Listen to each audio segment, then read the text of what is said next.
ইমতিয়াজ, দুপুরের পর থেকে বেশ কিছু শিডিউল বিপর্যয়ের ঘটনা আমরা দেখেছি। বেশ কিছু কারণও উল্লেখ করেছেন রেলওয়ে কর্তৃপক্ষ।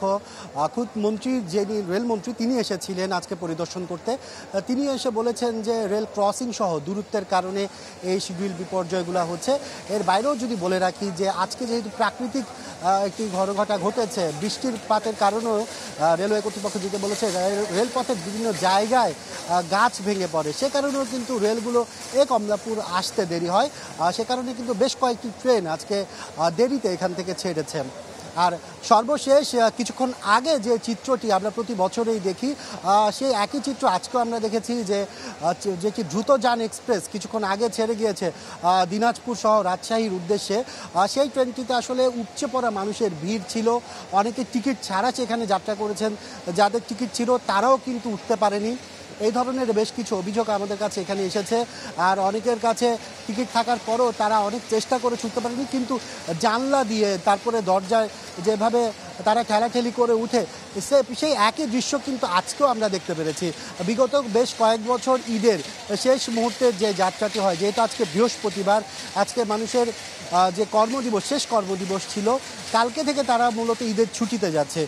সেই ঈদের ছুটিকে কেন্দ্র করে শেষ মুহূর্তে এসে যে ভিড়টা ছিল, সেই ভিড়ের মধ্যে কিন্তু যে বিশৃঙ্খলা, সেই বিশৃঙ্খলা কিন্তু আমরা এই কমলাপুর আমরা মোটামুটি বুঝতে পেরেছি। আকাশ, অনেক ধন্যবাদ আকাশ আপনাকে। এই মুহূর্তে আমরা রমিজ হোসেনের কাছে চলে যাব। রমিজ, আপনি মহাখালীতে আছেন, নিশ্চয়ই কোনো বাস স্ট্যান্ডে রয়েছেন, সেখানে যাত্রীদের চাপ কেমন দেখছেন? আসলে সময় যত গড়াচ্ছে যাত্রীদের চাপ কিন্তু তার ততটাই বাড়ছে। আমি 8:30টার দিকে এখানে একবার আপনাদের মাধ্যমে জানিয়েছিলাম যে তখন যে পরিমাণ যাত্রীদের চাপ দেখেছিলাম, এখন কিন্তু তার থেকে কিছুটা বেশি। আমি যদি আপনাকে একটু দেখাই, মহাখালী টার্মিনালের যে সমস্ত লোকাল বাসগুলো রয়েছে, তারা যে সমস্ত তাদের যে গন্তব্যগুলো রয়েছে, বিশেষ করে এখান থেকে মহাখালী থেকে যে বাসগুলো যাতায়াত করে গাজীপুর, ময়মনসিংহ, শেরপুর, নেত্রকোনা, এই সমস্ত যে রুটগুলো রয়েছে সেই সমস্ত রুটে এই সমস্ত বাসগুলো যাতায়াত করে। এবং সেখানে কিন্তু 9টার পর থেকে এই যাত্রীদের ভিড় কিন্তু বেশ বাড়ছে, যেহেতু আজকে সপ্তাহের শেষ কর্মদিবস। বিশেষ করে সরকারি যে প্রতিষ্ঠানগুলো রয়েছে সেই সমস্ত প্রতিষ্ঠানগুলো কিন্তু ছুটি হয়ে গেছে। তো এই সমস্ত মানুষরা কিন্তু আসলে বাসায় গেছেন, তাদের নিত্য প্রয়োজনীয় যে কাজগুলো সেগুলো শেষ করে আসলে তারা গন্তব্যের উদ্দেশ্যে রওনা দিয়েছেন।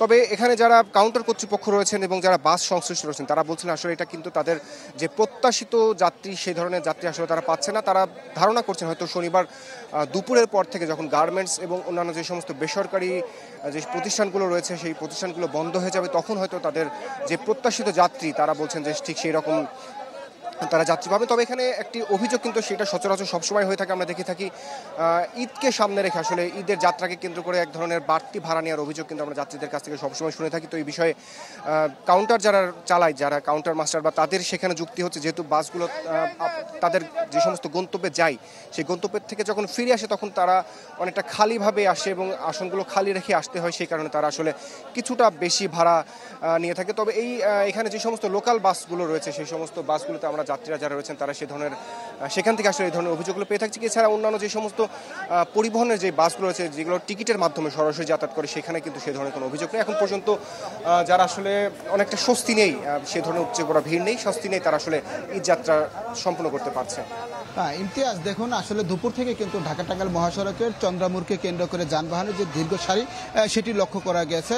এছাড়া যে মানুষের অতিরিক্ত চাপ সেটি কিন্তু রয়েছে। আপনাকে যদি এই মুহূর্তে একটু দেখাই, আমার পিছনে আপনি দেখতে পাচ্ছেন যে সারি সারি গাড়ি কিন্তু এই মুহূর্তে আসলে চন্দ্রামুর পারাপারের অপেক্ষায় রয়েছে। তো গাড়ি চলাচল করছে একেবারে কিন্তু ধীর গতিতে। আমরা যেটি দেখেছি 7টার সময় কিন্তু একমুখী গাড়িও চালিয়েছে পুলিশ, কারণ যে গাড়িগুলো আসলে মূলত ঢাকা থেকে ছেড়ে যাচ্ছে মূলত সেই গাড়িগুলো গিয়েছে। তবে প্রায় 1.5 ঘন্টা চলার পর কিন্তু আবার দুইমুখী গাড়ি চলাচল করছে। এই মুহূর্তে আবার একমুখী গাড়ি চলাচলের জন্য কালিয়াকুড়ি এলাকাতে মূলত পুলিশ ব্যারিকেড দিয়েছে, শুধু একমুখী গাড়ি চলাচল করবে। আর আপনি যেটি বলছিলেন যে বৃষ্টি হয়েছে, বৃষ্টির কারণে কিন্তু ঢাকা টাঙ্গাইল মহাসড়কে তেমন কোনো সমস্যার সৃষ্টি হয়নি। শুধু ঢাকা ময়মনসিংহ মহাসড়কে বেশ কয়েকটি স্থানে কিন্তু পানি জমেছিল, তবে বৃষ্টি যাওয়ার পরপরই সেখান থেকে পানি নেমে গিয়েছে, যে কারণে এই মুহূর্তে আসলে বৃষ্টির যে যে প্রভাব সেটি নেই, তবে মানুষের যে ভোগান্তি সেটি কিন্তু বলা যায়। যারা এই মুহূর্তে মূলত আসছেন তাদেরকে কিন্তু চন্দ্রামুর পার হতে কমসে কম 2 ঘন্টা সময় তাদেরকে লাগবে। যারা আসছেন এই মুহূর্তে কিন্তু যারা গাবতলী থেকে ছেড়ে আসছেন তাদেরকে বারোইপাড়া পার হলেই যে চন্দ্রামুরের যে লম্বা গাড়ির সারি সেই সারি পার হতে হবে, এবং এই সারি পার হয়ে আপনার খারাজোড়া পার হওয়ার পর কিন্তু আর কোনো গাড়ি তাকে থামতে হবে না এবং অনায়াসে তারা যেতে পারবে।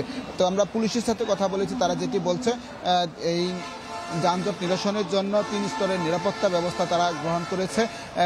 সিসিটিভি ওয়াচ টাওয়ার সহ তারা ড্রোন দিয়ে কিন্তু মনিটরিং করছে। তো দুপুরবেলায় যখন পুলিশের এআইজিপি আসছিলেন চন্দ্রামুর পরিদর্শন, তখন তিনি বলেছেন এবছর সিসিটিভির পাশাপাশি তারা ড্রোন ব্যবহার করছে। ড্রোন দিয়ে কোথাও কোনো গাড়ির যদি সমস্যা অথবা কোনো গাড়ির যাত্রী পরিবহনের জন্য থেমে থাকে তখন তারা সেই ড্রোন দিয়ে ওই চালককে সতর্ক করবে যাতে করে অনায়াসে যাত্রীরা পারাপার করে, সেই চেষ্টা তারা করছে। তো এই মুহূর্তে আসলে ঢাকা ময়মনসিংহ মহাসড়কে কোনো সমস্যা না থাকলেও ঢাকা টাঙ্গাইল মহাসড়কে চন্দ্রামুরকে কেন্দ্র করে যানজটের সৃষ্টি হয়েছে।